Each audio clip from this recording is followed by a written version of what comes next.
Everybody, welcome back to our YouTube channel.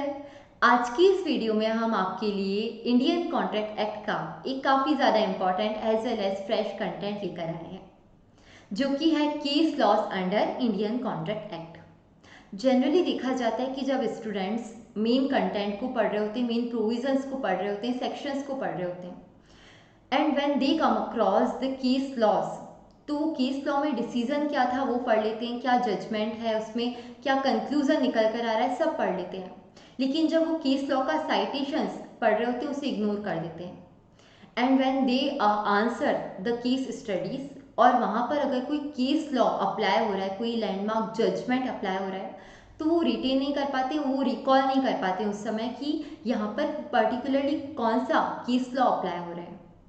जबकि कुछ exceptional student सारे केस लॉ याद रखते हैं, रिटेन करते हैं और उसको एग्जाम में रिप्रोड्यूस भी करते हैं, and that's why they get a competitive as over the other students.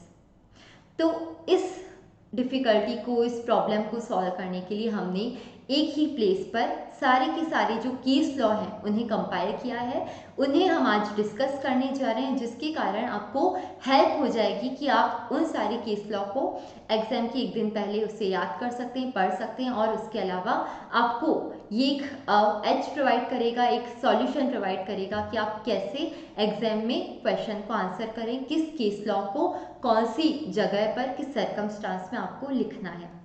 So let's get going, start करते हैं हमारा आज का ये लेक्चर।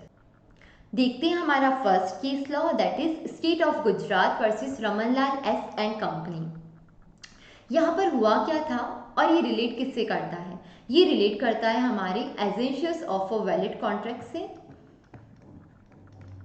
अगर क्वेश्चन बनता है तो हमें इसे कहाँ कोट करना है? Essentials of a valid contract जब हम पढ़ते हैं वहाँ पर हमने एक एसेंशियल पढ़ा था, टू पार्टीज। हमने एसेंशियल्स पढ़े थे, दो सेट्स होते हैं, एक सेट वो जो कि सेक्शन 10 में दिए गए हैं और दूसरा वो जो कि सेक्शन 10 में नहीं दिए हुए लेकिन एसेंशियल्स हैं और उनका होना कॉन्ट्रैक्ट में ज़रूरी है। तो जब हमने सेकंड सेट पढ़ा था उसमें फर्स्ट पॉइंट हमने पढ़ा था टू पार्टीज, यानी कि दो पार्टीज का होना ज़रूरी है, दो या दो से ज़्यादा पार्टीज का कॉन्ट्रैक्ट में होना ज़रूरी है, अदरवाइज वो एक वैलिड कॉन्ट्रैक्ट नहीं माना जाएगा। और वहाँ पर ये पर्टिकुलर केस लॉ कोट किया जाता है, state of Gujarat versus Ramanlal S and company. यहाँ पर हुआ क्या था? यहाँ पर हुआ ये था कि एक पर्टिकुलर फर्म थी रमनलाल एस एंड कंपनी, और ये फर्म हो रही थी डिसॉल्व, यानी कि एंड हो रही थी, फर्म को ख़त्म कर रहे थे, बंद कर रहे थे। तो फर्म की कुछ एसेट्स जो हैं वो पार्टनर्स अपने पास लेकर जा रहे थे, अपने घर लेकर जा रहे थे, सब सेटल कर रहे थे अकाउंट्स को। तो यहाँ पर इसकी जो एसेट्स थी उसमें था कुछ इन्वेंट्री, कुछ स्टॉक था जो कि पार्टनर्स अपने पास में लेके गए, और सेल्स टैक्स ऑफिसर ने लगा दिया इस ट्रांजैक्शन पर टैक्स कि भैया टैक्स दो, यहाँ पर जो स्टॉक है वो बेचा गया है पार्टनर्स को। मैटर जो है वो गया कोर्ट के पास में। कोर्ट ने कहा कि फर्म जो है और पार्टनर जो है क्या वो अलग अलग है या फिर सेम ही है? फर्म को और पार्टनर को एक ही तो माना जाता है। Partnership firm is not considered as a separate legal entity. दोनों को एक ही मानकर तो आगे लॉ में प्रोसीड किया जाता है। अगर कोई डेट्स भी होती है फर्म की तो उसके लिए पार्टनर्स पर्सनली लायबल होते हैं, जॉइंटली एंड सेवरली लायबल होते हैं। तो कैसे इस पर्टिकुलर ट्रांजैक्शन के लिए आप इन दोनों को अलग अलग मान सकते हो? इस ट्रांजैक्शन में भी फर्म को और पार्टनर्स को एक ही माना जाएगा और इस ट्रांजैक्शन पर टैक्स नहीं लगाया जा सकता है। पार्टनरशिप फर्म और पार्टनर दोनों एक ही है, और यहाँ पर one person can not be a buyer and a seller at the same time. तो यहाँ पर ये जो पार्टनर्स हैं या ये जो पार्टनरशिप फर्म है वो ये मैटर जो है वो जीत जाती है, ये केस जीत जाती है और इन पर टैक्स नहीं लगाया जाता है। तो कॉन्ट्रैक्ट होने के लिए, सेल्स होने के लिए यहाँ पर दो लोगों का होना ज़रूरी है। अगर दो लोग नहीं हैं तो वो वैलिड कॉन्ट्रैक्ट नहीं माना जाएगा। इसका कंटेंट पढ़ते हैं। When on dissolution of a partnership the assets of the firm were divided among the partners, the sales tax officer wanted to tax this transaction. It was held that it was not a sale. The partners being joint owner of those assets cannot be both buyer and seller. Partners एक ही time पर buyer और seller दोनों नहीं हो सकते, वो partners खुद ही उसके जॉइंट ओनर थे उन एसेट्स के, तो यहाँ पर टैक्स नहीं लगाया जा सकता है। किससे रिलेट करता है? Essentials of a valid contract से at least 2 parties must be there. तो ये हुआ हमारा फर्स्ट केस लॉ। सेकेंड जो हमारा केस लॉ है वो है बेल्फर वर्सेस बेल्फर, रिलेट करता है ये intention to enter into legal relationship से। ये जो पर्टिकुलर केस लॉ है वो है इंग्लैंड का केस लॉ, क्योंकि इंडिया एंड इंग्लैंड में जो कॉन्ट्रैक्ट एक्ट है वो एग्जैक्टली सिमिलर है। एक्सेप्शनल कुछ केसेस हैं, एक्सेप्शनल कुछ प्रोविजंस है जहाँ पर कहीं ना कहीं छोटा मोटा डिफरेंस है, अदरवाइज ऑलमोस्ट सिमिलर हमारा कॉन्ट्रैक्ट एक्ट है। बिकॉज जब इंग्लैंड या ब्रिटिश जो लोग थे यहाँ पर इंडिया में रूल कर रहे थे, उन्होंने कॉन्ट्रैक्ट एक्ट यहाँ पर लगाया था, अप्लाई किया था, और उसके कारण हम जो केस लॉ पढ़ रहे हैं वो भी काफ़ी सारे ऐसे केस लॉ हैं जो कि पर्टिकुलरली इंग्लैंड से आते हैं। तो बेल्फर वर्सेस बेल्फर जो पर्टिकुलर केस लॉ है वो इंग्लैंड का ही केस लॉ है। यहाँ पर हुआ ये था कि बेल्फर, मिस्टर बेल्फर एंड मिसेस बेल्फर 2 पर्सन्स थे। इंग्लैंड से वो दोनों लोग श्रीलंका घूमने आए थे, और मीनवाइल मिसेस बेल्फर की हो गई तबीयत खराब। So she fell ill, and उसके बाद में उनका ट्रीटमेंट स्टार्ट कराया गया श्रीलंका में ही। अब मिस्टर बेल्फर को जाना पड़ा किन्हीं कारणों के कारण बाहर इंग्लैंड। तो जाते जाते मिस्टर बेल्फर ने मिसेस बेल्फर को प्रॉमिस ये किया कि वो हर महीने मिसेस बेल्फर को एक अमाउंट भेजा करेंगे। अब शुरुआत के कुछ महीने तो मिस्टर बेल्फर ने ये अमाउंट मिसेस बेल्फर को भेजा, लेकिन उसके बाद में उन्होंने ये अमाउंट भेजना बंद कर दिया। अब मिसेस बेल्फर हो गई गुस्सा और वो चली गई कोर्ट के पास में कि इस पर्सन ने मुझे प्रॉमिस किया था कि सो एंड सो अमाउंट मुझे हर महीने पे करेगा, और अब मुझे ये पे नहीं कर रहे हैं। तो कोर्ट ने यहाँ पर डिसीजन दिया कि आप ये अमाउंट क्लेम कर भी नहीं पाएंगी, बिकॉज जब आप ये इमोशनल होकर प्रॉमिस कर रहे थे आपस में पैसे लेन देन करने का, तब आपका कोई इंटेंशन नहीं था लीगल रिलेशनशिप में एंटर करने का। आपका ये जो पर्टिकुलर प्रॉमिस है वो आ जाता है सोशल और डोमेस्टिक अग्रीमेंट की कैटेगरी में, and social and domestic agreement can not B enforced under Indian Contract Act. तो यहाँ पर अगर 2 पर्सन्स प्रॉमिस कर रहे हैं और प्रॉमिस में एंटर करते समय, अग्रीमेंट में एंटर करते समय उनका कोई इंटेंशन नहीं था लीगल रिलेशनशिप को क्रिएट करने का, तो फिर वो एक कॉन्ट्रैक्ट का पार्ट नहीं बन पाएगा, वो कॉन्ट्रैक्ट नहीं बन पाएगा। इंडियन कॉन्ट्रैक्ट एक्ट में वो एनफोर्सिबल नहीं हो पाएगा, क्योंकि Indian Contract act social and domestic nature के जो अग्रीमेंट है उन्हें बिल्कुल भी एंटरटेन नहीं करता है। तो यहाँ पर ये जो वाइफ है वो अपना क्लेम हार जाती है, वो सक्सीड नहीं कर पाती, मिस्टर बेल्फर जीत जाते हैं। सिमिलर लाइंस पर क्वेश्चन बना हुआ है जो कि हमने केस स्टडीज़ में भी पढ़ा था, मिसेस लाली से रिलेटेड, जो कि अपने हस्बैंड को बोलती हैं कि उनका हस्बैंड उन्हें बर्थडे पर खर्च करने के लिए कोई अमाउंट दे, प्रॉमिस करे, और ये जो प्रॉमिस होता है वो रिटर्न में होता है, रजिस्टर होता है। लेकिन हस्बैंड जो है वो ये अमाउंट पे नहीं कर पाता है बर्थडे के दिन, और उसके कारण वाइफ चली जाती है कोर्ट के पास में। लेकिन वाइफ इस क्लेम में सक्सीड नहीं हो पाती, बिकॉज जब ये प्रॉमिस किया जा रहा था, जब ये अग्रीमेंट किया जा रहा था, तब कोई भी इंटेंशन नहीं था कि लीगल रिलेशनशिप में एंटर किया जाए। तो each and every time when we are looking at a contract, हमें ये देखना है कि जिस समय कॉन्ट्रैक्ट में एंटर किया जा रहा था, इंटेंशन क्या था पार्टीज़ का, दोनों पार्टीज़ के बीच में लीगल रिलेशनशिप में एंटर करने का इंटेंशन था या फिर नहीं था। सो एक बार इसके कंटेंट को पढ़ लेते हैं। A husband agreed to pay to his wife certain amount as maintenance every month while he was abroad. Husband failed to pay the promised amount. Wife sued him for the recovery of the amount. Here, in this case, wife could not recover as it was a social agreement and the parties did not intend to create any legal relations. किससे relate करता है? Intention to enter into legal relationship, जो कि आता है essentials of a valid contract की category में। बढ़ते हैं हमारे अगले केस लॉ पर, जो कि Carlill versus Carbolic Smoke Ball Company. Again काफ़ी ज़्यादा इम्पॉर्टेंट केस लॉ है हमारा, जो कि रिलेट करता है जनरल ऑफर से। अगर न्यूज़पेपर में कोई एडवर्टीजमेंट दिया जा रहा है जिसमें कोई रिवॉर्ड अनाउंस किया जा रहा है, तो कोई भी पर्सन जो कि इस एडवर्टीजमेंट को पढ़ लेता है और उसकी टर्म्स एंड कंडीशंस को सेटिस्फाई कर देता है, वो माना जाएगा कि उसने उस ऑफर को एक्सेप्ट कर लिया है। यहाँ पर हुआ क्या था, अगेन ये रिलेट करता है हमारे इंग्लैंड से ही। तो बात है 1893 की।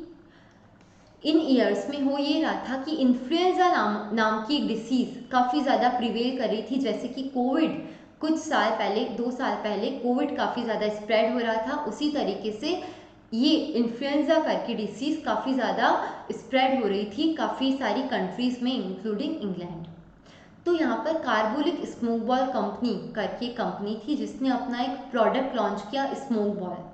और कंपनी ने एक एडवर्टीजमेंट दिया। एडवर्टीजमेंट ये दिया कि जो कोई भी पर्सन हमारे इस स्मोक बॉल को परचेज करेगा, कंज्यूम करेगा सो एंड सो तरीके से, और अगर फिर उसे इन्फ्लुएंजा हो जाता है तो हम उसे 100 पाउंड का अमाउंट देंगे। तो कंपनी यहाँ पर क्लेम कर रही थी कि आप हमारा स्मोक बॉल नाम का प्रोडक्ट कंज्यूम करो और आपको इन्फ्लुएंजा नहीं होगा। In any case, by any chance, अगर आपको इन्फ्लुएंजा हो भी जाता है तो हम आपको 100 पाउंड का अमाउंट पे करेंगे। अब कार्लिल नाम की जो लेडी है उन्होंने ये एडवर्टीजमेंट पढ़ा और कार्बोलिक नाम स्मोक बॉल जो था उसका ये प्रोडक्ट खरीद लिया, स्मोक बॉल। और इस लेडी ने जो गिवन डायरेक्शंस थी उसके अकॉर्डिंग इस स्मोक बॉल को कंज्यूम किया। अभी कंज्यूम करने के बाद भी कार्लिल को हो गया इन्फ्लुएंजा और ये मैडम चली गई इस कंपनी के पास में कि लाओ मेरे 100 पाउंड रुपए, सॉरी रुपए नहीं 100 पाउंड। तो यहाँ पर ये जो कंपनी है इसने मना कर दिया कि हम कोई अमाउंट पे नहीं करने वाले हैं, क्योंकि हमारे बीच में तो कोई कॉन्ट्रैक्ट है ही नहीं। क्या हमने आपको आकर ऑफर दिया या क्या आकर आपने हमें एक्सेप्टेंस दिया? तो हमारे बीच में कोई कॉन्ट्रैक्ट ही नहीं है। We are not liable to pay any amount.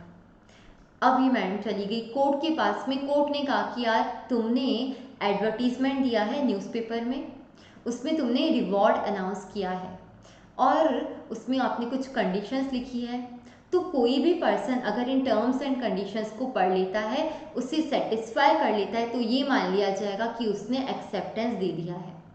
ज़रूरी नहीं है कि अभी ये पर्सन आपको कान में आकर बोले कि मैंने तुम्हारा स्मोक बॉल खरीद लिया है तो हम कॉन्ट्रैक्ट में एंटर कर रहे हैं।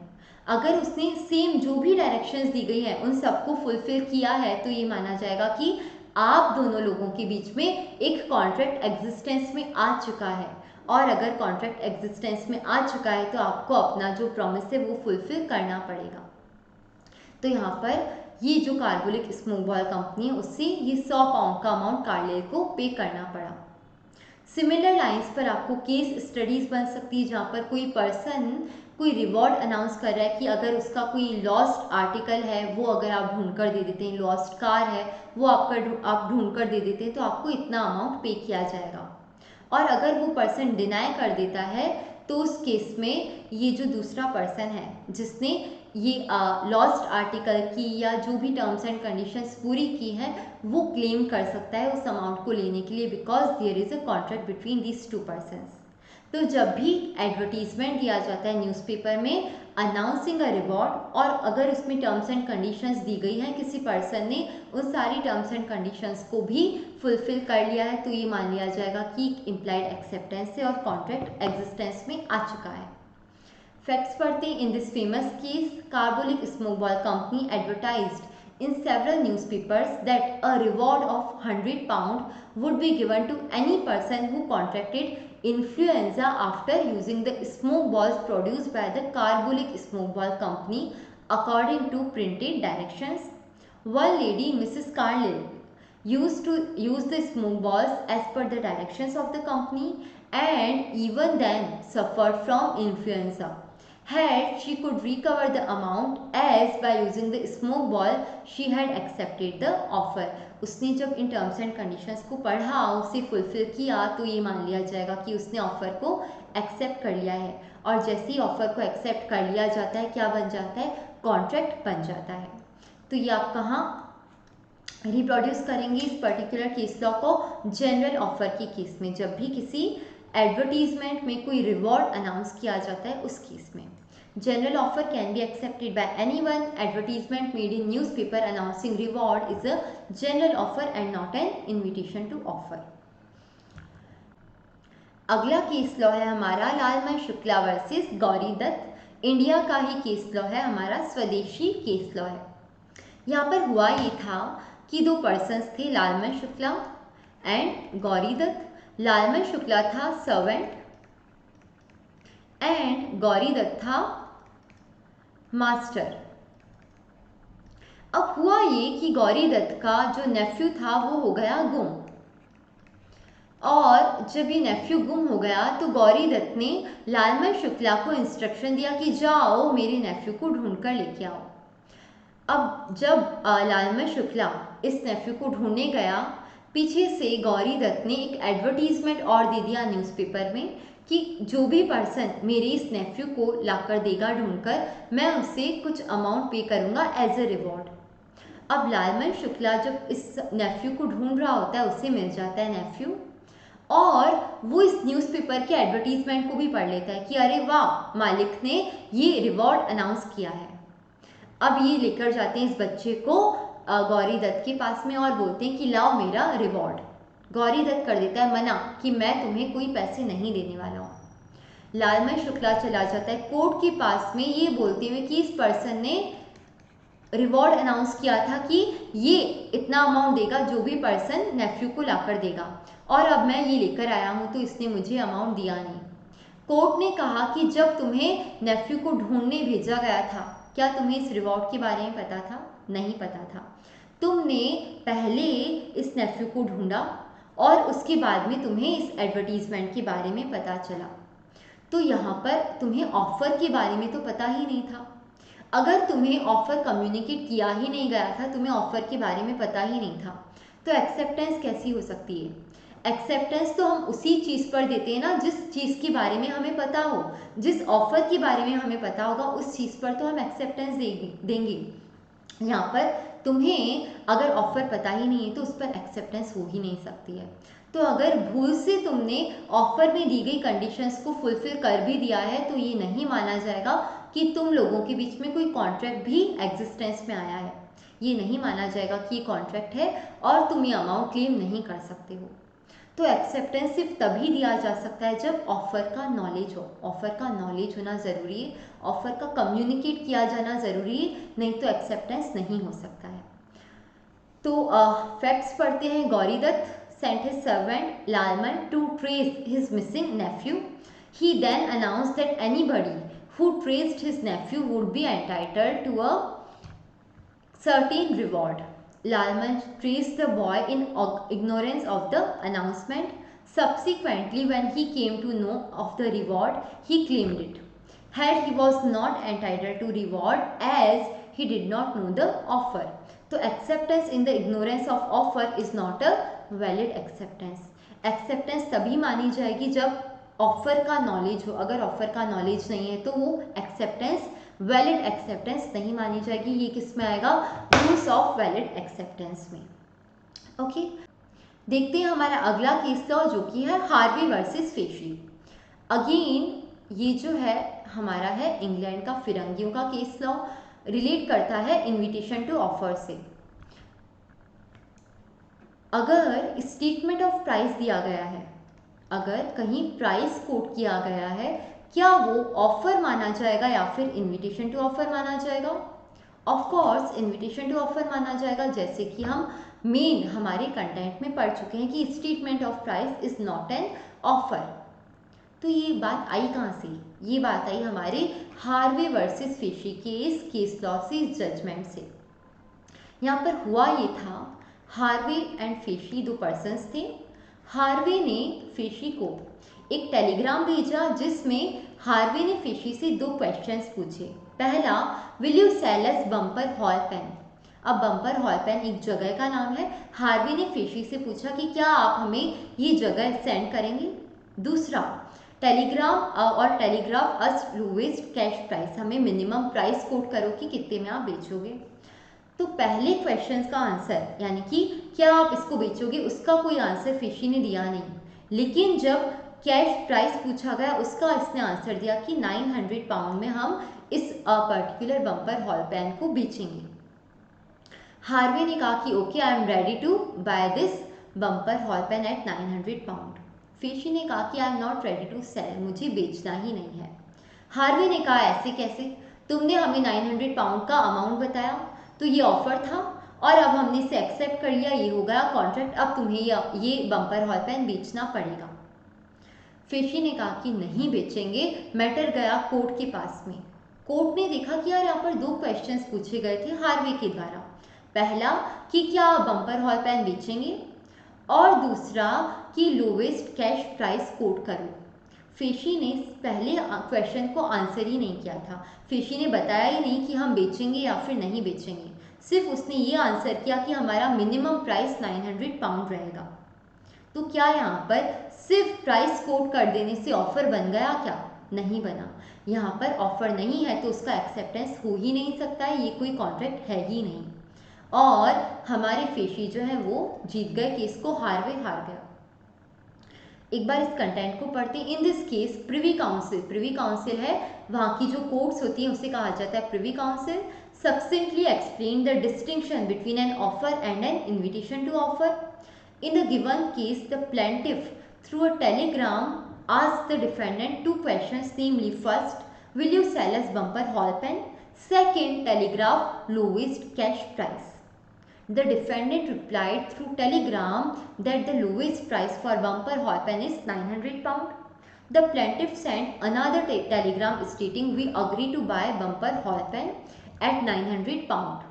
However, the defendant refused to sell the property at the price. Defendant ने मना कर दिया। प्लेंटिफ कौन है? जिसने केस किया है। डिफेंडेंट कौन है? जो केस को डिफेंड कर रहा है। प्लेंटिफ है हार्वे, डिफेंडेंट है फेशी। हर बार प्लेंटिफ का नाम आगे होता है, सेकेंड वाला जो नाम होता है वो होता है डिफेंडेंट का। The plaintiff sued the defendant contending that they had made an offer to sell the property at 900 pound and therefore they are bound by the offer. Offer, ये offer है ही नहीं, ये है invitation to offer. However, the Privy Council did not agree with the plaintiff on the ground that while plaintiff had asked two questions, the defendant replied only to the second question by quoting the price but reserved their answer with regard to willingness to sell. उन्होंने ये तो बताया ही नहीं कि हम बेचना चाहते भी हैं या फिर नहीं बेचना चाहते हैं. Thus, they made no offer at all. Their lordships held that the mere statement of the lowest price at which the vendor would sell contained no implied contract to sell to the person who had inquired about the price. सिर्फ statement of price देने से ये एक offer नहीं बन जाता है, इससे आप एक्सेप्टेंस दे ही नहीं सकते. ये क्या है? इन्विटेशन टू ऑफर है. Statement of price is not an offer. Case study के फॉर्म में कैसे बन सकता है कि किसी जगह पर प्राइस टैग लगा हुआ है और सामने वाला पर्सन, कोई कस्टमर जाकर बोलता है कि ये ड्रेस को पैक कर दो, इस प्राइस में मुझे खरीदना है.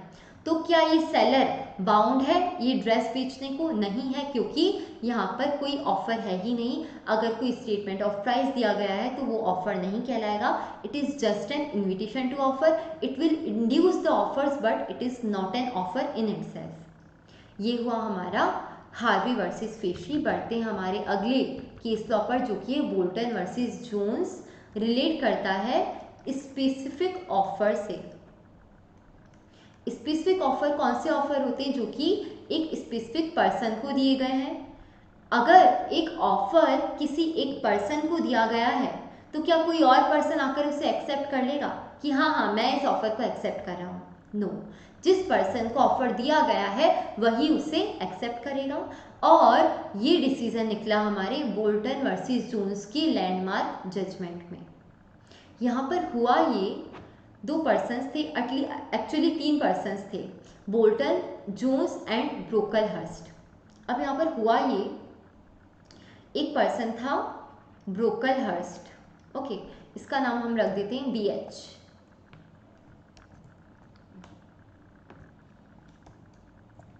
इसका नाम हम रखते हैं ब्रोकलहर्स्ट का, को बोलते हैं हम BH से इंडिकेट करते हैं. दूसरा है B बोल्टन एंड तीसरा है जोन्स. राइट. अभी हुआ ये, बोल्टन जो है उसने बिजनेस बाय किया ब्रोकलहर्स्ट से.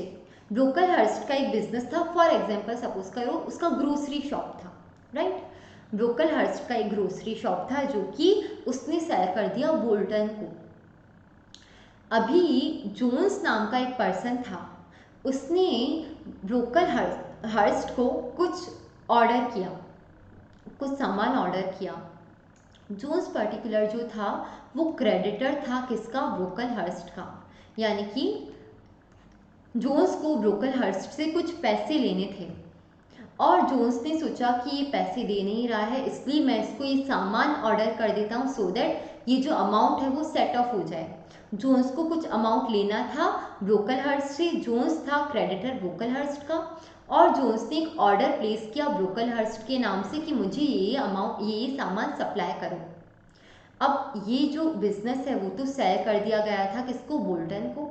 बोल्टन ने ये पर्टिकुलर ऑर्डर रिसीव किया क्योंकि उसकी शॉप पर उसे ये पर्टिकुलर ऑर्डर मिला। उसने क्या किया, उसने सारा का सारा सामान सप्लाई कर दिया जोन्स को और उसको कहा कि निकालो पैसे। जोन्स ने कहा कैसे पैसे? बोल्टन ने कहा कि जो मैंने सप्लाई किया है आपको उसके अमाउंट, उसका जो बिल है उसका पैसा निकालो। जोन्स ने कहा कि क्या मैंने तुम्हें कोई ऑर्डर दिया था? नहीं दिया था। मैंने ऑर्डर किसको दिया था? ब्रोकलहर्स्ट को। तो तुम कौन होते हो इस सामान को सप्लाई करने वाले? मैंने ऑर्डर किसको किया था? ब्रोकलहर्स्ट को। तो सप्लाई कौन करेगा? Brocklehurst. Who are you to accept this offer? मैंने ऑफर किसको दिया था? ब्रोकलहर्स्ट को। तो यहाँ पर अगर तुम्हें ऑफर दिया ही नहीं गया है तो तुम होते कौन हो इसे एक्सेप्ट करने वाले? हमारे बीच में कोई कॉन्ट्रैक्ट बना ही नहीं है। मैटर गया कोर्ट के पास में। कोर्ट ने कहा कि ठीक ही तो है, जोन्स जो है उसने ब्रोकलहर्स्ट को ऑर्डर दिया था तो इसे एक्सेप्ट करने वाला पर्सन भी ब्रोकलहर्स्ट ही होता है, वो अगर सप्लाई करेगा तो चलेगा। तो यहाँ पर जोन्स जो है he is not liable to pay any amount to Bolton, क्योंकि बोल्टन को कोई ऑर्डर ही नहीं दिया गया था। अगर उसने सप्लाई कर दिया है तो जोन्स उसे अमाउंट पे करने के लिए लायबल नहीं है।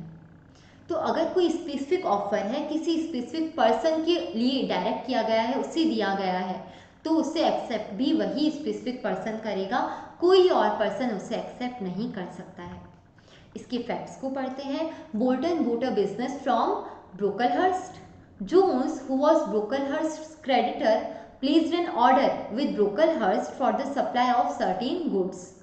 Bolton supplied the goods even though the order was not in his name, उसके नाम में ऑर्डर था ही नहीं.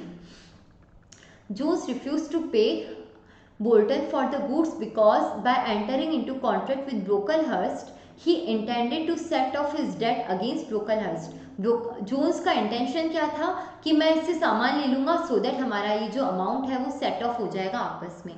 Had as the offer was not made to Bolton, therefore there was no contract between Bolton and Jones. किससे relate करता है? Specific offer can be accepted only by the person who has the knowledge of the offer. सिर्फ वो person जिसे offer दिया गया था वही उससे एक्सेप्ट कर सकता है. आगे बढ़ते हैं और देखते हैं हमारा अगला case law, Neale versus Merritt. ये रिलेट करता है एक्सेप्टेंस के रूल से कि acceptance must be absolute and unqualified. आपका जो एक्सेप्टेंस है वो कैसा होना चाहिए? Absolute and unqualified rules related to valid acceptance. Acceptance अगर वैलिड एक्सेप्टेंस कहलाई जानी है तो उसका एब्सोल्यूट एंड अनक्वालिफाइड होना ज़रूरी है. यानी कि आप एक्सेप्टेंस में कोई कंडीशन नहीं डाल सकते हो. अगर आप एक कंडीशनल एक्सेप्टेंस देते हो तो वो क्या कहलाता है? वो कहलाता है counter offer and it amounts to rejection of the original offer. तो एक्सेप्टेंस का अगर वैलिड एक्सेप्टेंस कहलाया जाना है तो वो होनी चाहिए एक अनक्वालिफाइड, अनकंडीशनल, जहाँ पर जैसे जैसे ऑफर दिया गया है उससे वैसे ही एक्सेप्ट करना है, अपनी कंडीशंस को वहाँ पर मत इंसर्ट करो. अगर आपने ऐसा किया तो ओरिजिनल ऑफर लैप्स हो जाएगा, आपका ऑफर एक काउंटर ऑफर कहलाएगा. यहाँ पर हुआ ये था, एम जो है उसने एन को ऑफर किया कि मैं तुम्हें लैंड सेल करूँगा 280 पाउंड में. Okay, M offer to sell his land to N for 280 pound. N replied purporting to accept the offer but enclosed a check of 80 pound only. 280 pound में इस land को cell करना था और इसने क्या किया, इसने 80 पाउंड का चेक एनक्लोज कर लिया कि ठीक है मैं खरीदने को तैयार हूँ, साथ में मैं प्रॉमिस कर रहा हूँ कि मैं बैलेंस जो अमाउंट है वो आपको पे कर दूंगा इंस्टॉलमेंट्स में, 50-50 पाउंड की इंस्टॉलमेंट में बैलेंस 200 पाउंड का अमाउंट आपको सेंड कर दूंगा, पे कर दूंगा। यहाँ पर क्या ऐसी कोई कंडीशन थी ऑफर में कि आप आराम से 200 पाउंड का अमाउंट इंस्टॉलमेंट्स में पे करते रहना, अभी 80 पाउंड ही दे दो तो भी चलेगा? नहीं था। तो ये जो एक्सेप्टर है वो अपने हिसाब से कंडीशंस इंसर्ट नहीं कर सकता है कि मैं इस ऑफर को इस कंडीशंस के साथ में एक्सेप्ट कर रहा हूँ। यहाँ पर ये जो नील था उसने अपने हिसाब से कंडीशंस इंसर्ट कर ली कि मैं ऐसे ऐसे इसको पे करूँगा। तो ये काउंटर ऑफर है, ये एक्सेप्टेंस है ही नहीं, यहाँ पर कोई कॉन्ट्रैक्ट एग्जिस्टेंस में आया ही नहीं है। It was held that N could not enforce his acceptance because it was not an unqualified one. ये जो एक्सेप्टेंस है वो एक अनक्वालिफाइड एक्सेप्टेंस नहीं है, ये कंडीशनल एक्सेप्टेंस है and conditional acceptance is no acceptance under Indian Contract Act. तो रूल्स ऑफ वैलिड एक्सेप्टेंस अगर आता है उसमें आपको लिखना रहेगा कि acceptance must be unqualified, absolute and unconditional. तो उसमें आप ये पर्टिकुलर केस लॉ कोट कर सकते हैं, नील वर्सेस मेरिट। तो यहाँ हो जाते हैं हमारे ये केस लॉ। आगे का जो हमारा केस लॉ का डिस्कशन है उसे हम कंटिन्यू करेंगे कल। Till then bye bye, good night.